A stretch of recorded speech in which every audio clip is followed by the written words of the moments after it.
Iba't ibang issue at suliranin ng bayan nais na mabigyan ng tugon ng mga taga-suporta ni Senatorial Candidate Pastor Apollo C. Quiboloy na dumalo sa Ayusin Natin ang Pilipinas campaign rally sa barangay King, Pantukan, Davao de Oro. Narito ang report ni Jomel Santos live. Magandang gabi, Jomel.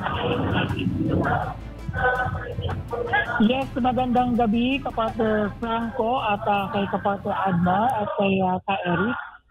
Isang araw na naman nga ng pagtitipon ng mga naniniwala kay Pastor Apollo C. Quiboloy na mayroon itong magagawa sa bayan bilang isang senador.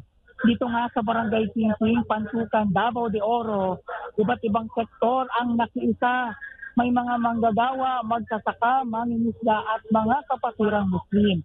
Handa silang makinig sa mga sasabihin ng mga kandidato sa ilalim ng pinipilaban, lalo na ang mga plataforma de gobyerno ni Pastor Apollo C. Quiboloy.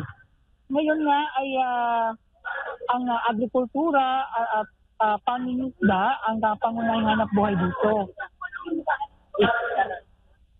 At umaasa sila na sa pagpasok na ni Pastor Apollo sa politika, marami ang magiging solusyon sa mga pangunahing suliranin na kanilang kinakaharap ngayon. Actually nga kanina, ilan sa mga nakausap natin ng mga mangingisda, yun nga yung pangunahing pangangailangan nila yung mga bangka at yung mga paggamit sa kanilang hanap buhay.